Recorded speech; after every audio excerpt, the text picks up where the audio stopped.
In today's show, we're looking back on the season for the Minnesota Timberwolves. Michael Bolton. Thanks, Josh. It's Michael Bolton here, and it's time for another episode of the Locked On Fantasy Basketball Podcast. Let's get to it. Let's get to it, indeed.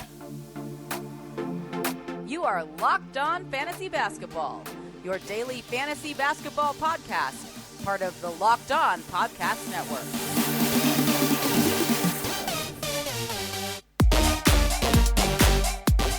Hello and welcome to the Locked On Fantasy Basketball Podcast brought to you by Basketball Monster. My name is Josh Lloyd and I am the lead fantasy analyst at basketballmonster.com and at Yahoo Sports Australia. And you can find me on Twitter as always at redrock_bball and on Instagram at Locked On Fantasy Basketball. Thank you for making Locked On Fantasy Basketball your first listen every day. We are free and available on all platforms. Talking Timberwolves. It's the 18th of April, so I don't know what the Timberwolves' first round series look like against the Memphis Grizzlies. They're 1-0 up at the moment, which is obviously a great start. We're going to be looking back on their regular season, though, and talking about the value of what happened fantasy-wise there. Warnie. Let's get it on, Gilly. All right. This team, the Wolves, better than most expected, I guess. 46-36, well above 500. They have 4 upcoming picks. Only one of them is solid, and that's pick 18, their own first rounder. They have pick 40, 49, and 51. Mock draft on Tankathon has them picking Kendall Brown, Jaime Jaquez Jr., Alondes Williams, and Matteo Spagnolo from Italy. All right, that's cool. Off-season, actually, let's look more at the team. Who, though, honestly, after January onwards, are unbelievable. 8th on offense, 13th on defense. They really started to click. That's why they were able to give the Grizzlies, take that first game off them. And they might have won the first round series for all I know from now. Like, they could very easily be there. In terms of the offseason, the artist formerly known as Taurean Prince is an unrestricted free agent. I think he's been pretty solid for them next season. They won't have to pay $13 million a year to get him back. That's what his contract was this year. But as a backup for 3 sort of a player who pushed his way into the rotation ahead of Josh Kogi, he's interesting. Speaking of Kogi, he is a restricted free agent. He was in and out of the rotation, mostly out all season. He's a guy that just really struggles offensively. But I don't think that Kogi's any sort of big priority to bring back. These sort of guys who just struggle so much offensively, I worry that's where someone like Isaac Okoro is going. I don't know about the value there. Jake Layman, unrestricted. He just didn't play. He showed some flashes a couple of years ago, he seems pretty cooked at this point. Jalen Noel and Naz Reid both have $1.9 million team options. I thought they're both good enough that they'll pick those up. They're both only 22 as well. They were pretty strong this year. Greggy Munro signed on late in the season. Do I still have my Greg sound? I don't think I do. Is this it? As Greg runs in, we realise this could get dangerous. Oh, yeah, there it is. I don't think so for him. Nathan Knight and McKinley Wright. McKinley Wright we just never saw. And Nathan Knight showed some flashes in Atlanta 2 years ago. He was pretty rough most of this year when he was on the court. So they don't have much to go on there free agency-wise. It's really just, do they bring back Taurean Prince? Kogi's not really a deciding factor on anything, I wouldn't have thought anyway when looking at the value of this team and their strengths moving forward. Let's look now, though, at some of the players on this team. Karl-Anthony Towns. He was drafted at pick number 8. He was the 8th ranked player this year. He was 12th in points leagues, averaging 45 fantasy points. He averaged 24.5 and 10, 3.5 assists, a steal, 1.1 blocks, 53 and 82. One of the big reasons he's great in category leagues is the big percentages. Normally he's a very poor steals guy, but that jumped up. We would hope at some point he could be better at blocks, and he showed that in his rookie year, but it's just never been the same since. And he's never a guy that doesn't feel like he's ever going to push into this gigantic 30 usage. He's got 28 usage, pretty big, but with Edwards and Russell around, he's going to hover around this number for a while. He's fairly reliable. People were honestly just like, I'm not drafting him because of injuries, which is insane. He plays 74 games. He's pretty reliable in what he brings. His advanced stats were pretty strong. Didn't lead the team in Raptor, but did in EPM. Was right up the top of the league there. 65 true shooting, 59 E-field goal. He's really strong. Hit his mid-ranges, hit his threes at 41%, hit it at the rim, rebounds well. There's more in him. I think he can block more shots, and I think he can get more assists. I just don't. At this point in his career, I think we're sort of settled where he is. He's 26, 4 more years at this level, I would guess, and then maybe a drop off into the second round. So a really solid first round fantasy talent that's just going to be this guy most of the time. His big issue is defense, of course, and he doesn't really bring it defensive stats wise, and that's an issue for the Wolves. He's a big negative, or not a big, he's a solid negative on that end. But overall, there's just not a lot to talk about with him fantasy wise. Really, really strong first round pick him at 5 or 6. I think you'd be pretty happy with the results that you get out of him. What about Goose?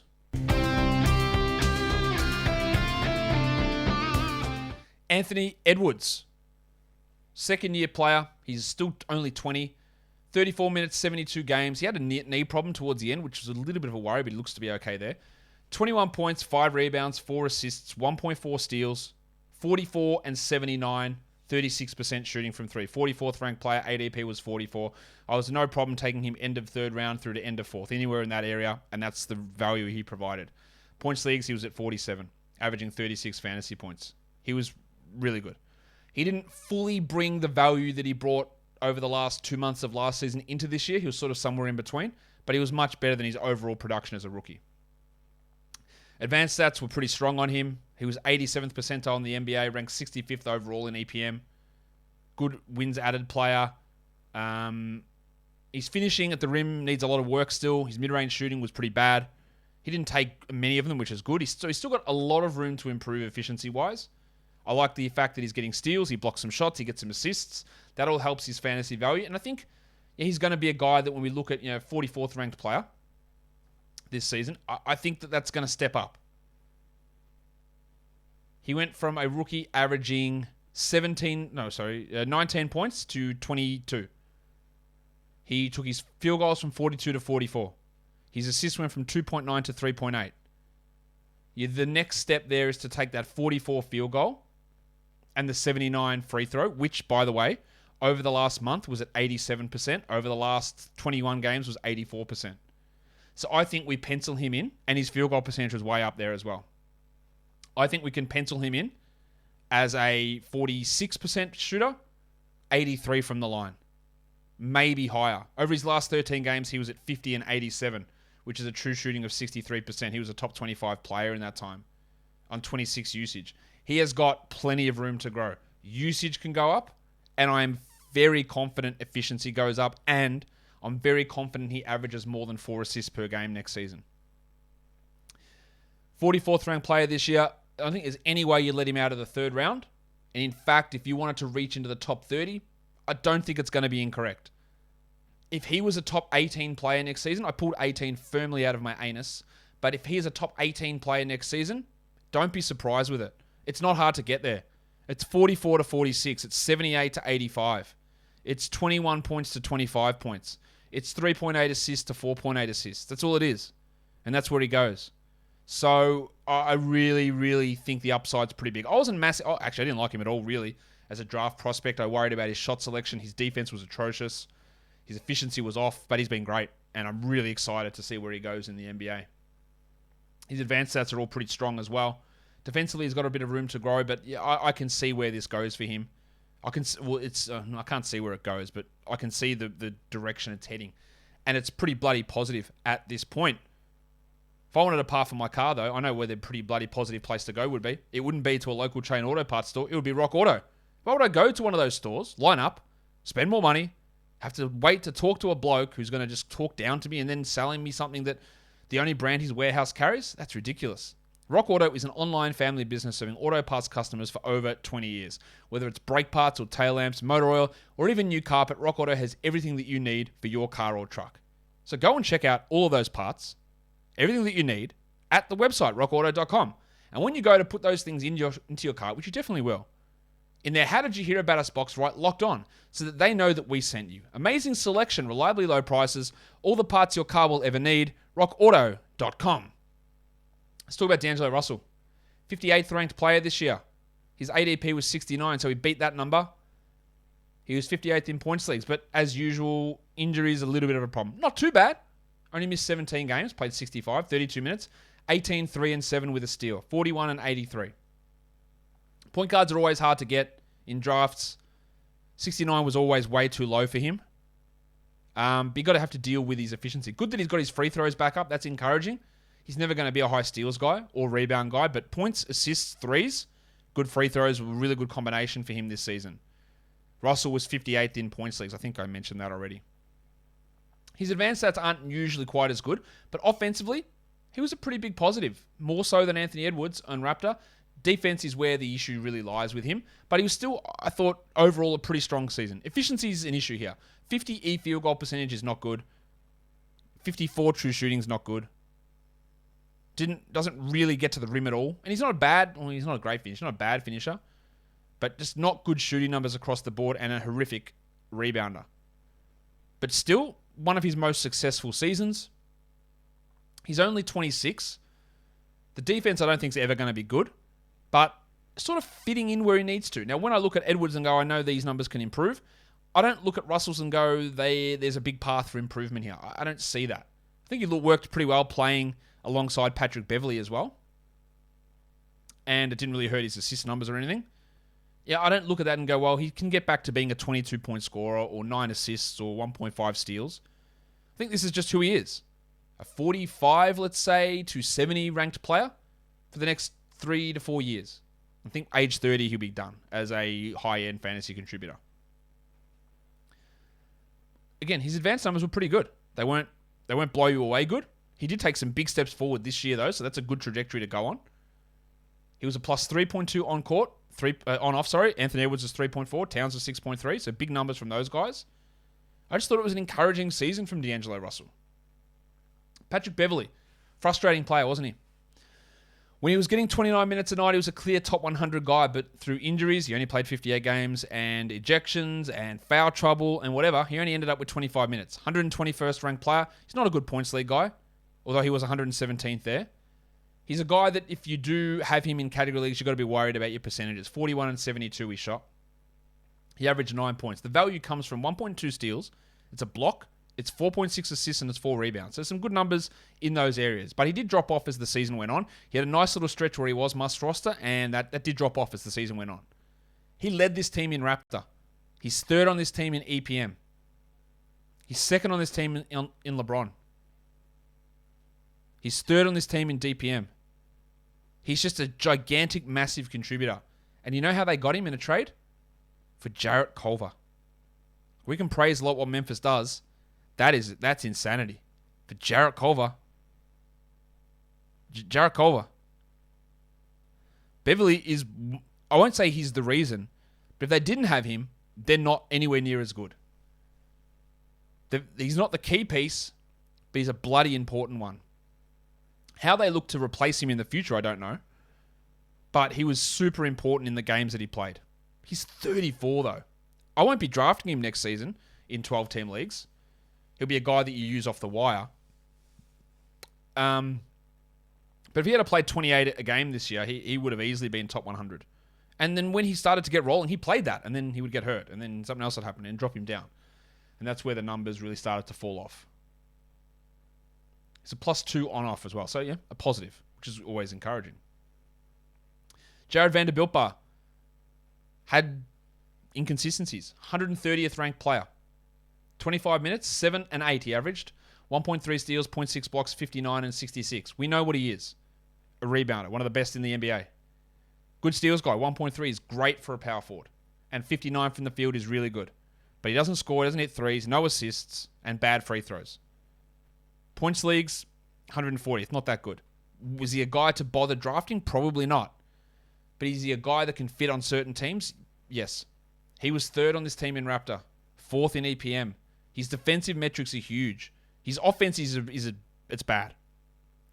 But they have to play him because of the struggles of Edwards. Not as much Edwards, Towns mainly, and Russell. He has to be out there getting minutes. But he's never going to push into a gigantic role. I love what he does rebound-wise. It is super strong. He's like 93rd percentile offensive rebound rate, 90th percentile defensive rebound rate. Great steals guy, 92nd percentile. His defense is 95th percentile overall on EPM.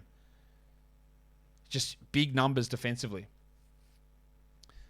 But offense is a real struggle for him. He is, 23? So he's still young. I don't really... Or could he average 1.5 steals, 1 block, 58%, 10 boards, 9 points? If they played him 28, but you'd really struggle to get by him getting those minutes every game. And he did suffer some pretty significant drop-offs as the season went on. I do think they would love to get Jaden McDaniels into that role more, but because of the defensive issues of Towns, Vanderbilt needs to play a role there. But it's just going to be, it feels like just a minute share between those two guys. And that's probably going to put a handbrake on their overall upside. Let's talk about McDaniels now, who was a popular sleeperish sort of pick at 123. The thing I worried about with him is when is he ever going to get a shot? Next to Russell, Towns, Edwards, when is he ever going to shoot the ball? And I'm not actually sure his defensive stats would be good enough. Well, that's basically what turned out happening. He was fine to take. You take those flyers at the end, but some people were going like 90s for him, and I didn't buy that, obviously. Played 70 games. He had some really strong defensive metrics, but offensively, he still struggles. The shot's not there. He started to come on towards the end of the year, but suffered that bad ankle injury. 9-4, 0.7 steals, 0.8 blocks, 80 from the line. There's encouraging things here. While I said I like Vanderbilt's defense, and I do, McDaniels is only 21. And if he takes a big third-year leap and becomes a really solid defender, who's says I choke, as he becomes a really good defender with a dependable outside shot, he is. Vanderbilt will never be a 33-minute a night guy. McDaniels could be. Is next year the year he takes that step forward? I reckon it might be. I will definitely draft him ahead of Vanderbilt, even though Vanderbilt finished comfortably ahead of him in fantasy rankings this year. Because that upside of McDaniels is higher. He's got that offensive ability. Interestingly, the LeBron metric hates him. He's so low there because of how bad they think his defense was. And Darko, also pretty down on him. Really, really low numbers. Whereas EPM and Raptor really likes him. That's something to take into consideration. He was also a negative 4.6, while Vanderbilt was 5.3 positive. So they were much better with Vandy versus when they were with McDaniels. I think there is a big step forward coming, but I wouldn't invest a huge pick. And I don't think he could ever be top 60. Consistently top 90 for 3 or 4 years. I think that's possible. It's one to watch. Naz Reid's only 22. He's a 240th ranked player this year. We saw when he has to give starts in place of Towns, he can put up some good numbers. He ended up with 8 and 4 in 16 minutes with a block on 49 and 77. The problem is he's a center and he's a just inefficient shooter. He will bang some threes. He hit 34% of them, but he takes a lot of shots from out there. A lot. Mid-range, horrible, but decent enough finisher at the rim. Defensively, he's okay. I wouldn't say he's a great defender. I'd say he's okay. Good shot blocking sort of player. Nice backup center. Some room to grow. Maybe he could be a starter for some teams. Wouldn't be excited if he was my starting center. But heading into his third season as an undrafted player, they should pick up that team option for him. And he'll be in this sort of area again next year. It's just never going to happen for him while Towns is on the team. Or while he's on this team, to be more accurate. But he's a strong backup to Karl-Anthony Towns. I think that's useful. BetOnline is also useful. BetOnline.net is your number one source for all of your betting stats and sports info. Find all the latest sports developments, league reviews, and news, including the basketball playoffs and the start of the Major League Baseball season. The Timberwolves are in the playoffs. They're still going or not, I don't know. But if they are, you can check all of their odds over at BetOnline. It is your continued source, BetOnline, for all of your sports wagering information from live betting, the playoffs, esports, and more. Head to the website today or use your mobile device to learn more about the trends in the action. BetOnline is where the game starts. Let's talk about Malik Beasley. I thought he was pretty disappointing again. I don't think he's very good. I never really have thought he was very good. He played 25 minutes a night, 12 points with 3 threes. He can hit threes. He's a great 3-point streaming option. But the lack of everything else is a problem. 3 rebounds, 1.5 assists, half a steal, 39 and 82. He shot 38% from 3. He needs to be a 42% 3-point shooter to really have an impact. Offensively, he can be an impact player. He's just really bad defensively and really bad at doing anything that doesn't involve 3-point shooting. Can't finish at the rim, can't get to the rim, bad mid-range shooter, below average efficiency, doesn't really get to the line ever. Bad rebounded, not a good passer, not a good defensive player, and I'm not really sure any of that stuff ever changes. If you need someone to fill in as a starter, yeah, he can help out. Sit in the corner, spot up, take some shots. He had some little runs where he had outsized usage and would put 20 points up with 5 or 6 triples, and it made him look good, but one of those players that I will constantly warn against. It's a little Gary Trentish, although Trent added the steals. If you're not getting the ball a ton with high usage and shooting well, what are you doing? And Beasley's answer is nothing. So when the opportunity decreases, because other better players are in front of you, you have no way of contributing and you look lost out there. And it's basically what happened to Malik Beasley this season. He could step up at times, but the inconsistency was a major problem. He was a negative on-court presence as well. Taurean Prince, 28 years old, 17 minutes, 7 points, 45% shooting, 38 from 3, just solid. He had some moments where he could be a 12-team streamer when guys were injured like McDaniels or Vanderbilt was out. He'd play over them at times. They'd run 3-man power forward rotation sometimes. He's a solid backup 3 as well. I don't think there's much upside in what Taurean Prince can do. He's sort of doing what he does, and that's be a bit of an outside shooter, an overrated defender, although I think that's the reputation's caught up to where he actually is on that end now. And he's just solidly average, who can come in and give you a little bit of a spark, but it's just not reliable enough. Nothing about his advanced numbers stand out as anything we need to look at and go, wow, they'll maybe need to give him a bigger chance. He's just okay. I like Jalen Noel, though. 16 minutes a game, 8 points, 1 3. I thought they erred in not giving him a bigger role. In fact, they took him out of the rotation at one point. I think he might be a better player than Malik Beasley. He's 2 years younger. He shot 48% from the field, 39% from 3. Pretty decent self-created stuff. Defensively, he is a disaster, but he can handle the ball, which is something that Beasley can't. And if Beverly or Russell are out, I like Noel in that rotation, more so than even Jordan McLaughlin. I've just got a little bit of faith in Noel becoming a solid 7th man at some point. Short period of time, like not for a long period ongoing. This guy's a legend, but he took big steps forward this season. I didn't like how he was used down the stretch, but I thought there were enough positives there for me that he finished 314th this year that he will have some top 250, top 200, maybe top 150 seasons. I could see him in a different scenario getting a 27-minute-a-night role, averaging 16, 3, and 4 with 2.5 threes and doing it pretty efficiently. I like what I saw from him. McLaughlin had a few good moments as well. It's just all assists over him. A steal a game, 2.9 assists in 15 minutes. Didn't shoot the ball well. He's a low-usage player. He's good when you need just someone to come in and he can hold his own defensively, but he's extraordinarily low usage. He's not the most efficient scorer or shooter when he's out there. He's just solid enough. But yeah, that's good to have that solid player. It's good that if you had your backup guard rotation of McLaughlin and Noel, I think that's pretty solid. Even more so than your Beasley, although it's going to be hard to move on from Beasley given his contract. What is it? He's got $15 million next season, and then actually a team option after that of 16.5, which I'm sure they would decline. I thought there was something there from McLaughlin, but he is 26 already. It's not like he's got huge growth to come. Joshua Kogi, he's only 23. He averaged 10 minutes in 49 games, 2 points. His defensive numbers on Raptor are out of control. Plus 6.1. It means he's a plus 2 overall. His offense is atrocious, but that defensive number is so outsized. I'm skeptical that that's his actual value because, again, you look on the other sides, he's nowhere near that. But he's 98th percentile EPM, defensive EPM, just that his offense is 5th percentile. That is such a stark difference. Like, how do you play a guy that just you can't do anything offensively? Defensively, really good.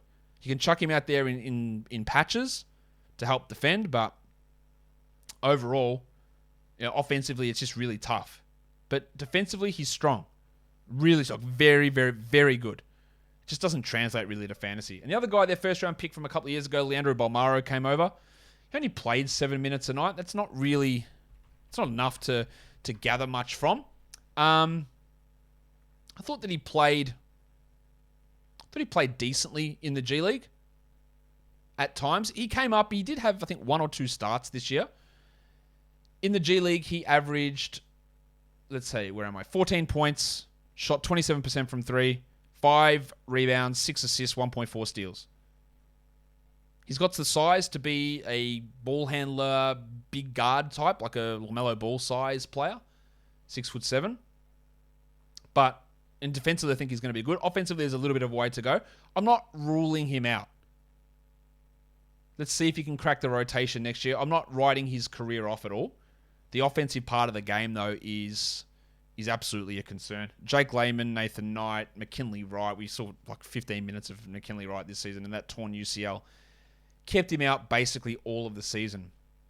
So we look at this. I think Towns is a pretty solid guy where he is. Edwards, real high upside. Russell, about solid. Beverly will start to drop. I think McDaniels has got some upside there, but it's going to depend, really. Needs to become more reliable offensively and get a bit more defensive stats going. Reed is fine as a backup. Beasley, I'm out on. Interested in Noel. Think there's some upside in him as well. And if a Kogi can just develop below average offense instead of worse in the league offense, he could be a player. I don't think he will be. I don't think he will develop that, and I don't think they'll even bother bringing him back for anything more than a league minimum, which would be sad, but oh well. Guys, that'll do it for us today. Don't forget to follow this podcast on Apple Podcasts, Google Podcasts, Stitcher, Spotify, and on the Odyssey app. If you're here on YouTube, thumb it up and leave your comments down below. Guys, we are done here. Thank you so much for listening, everyone. See ya.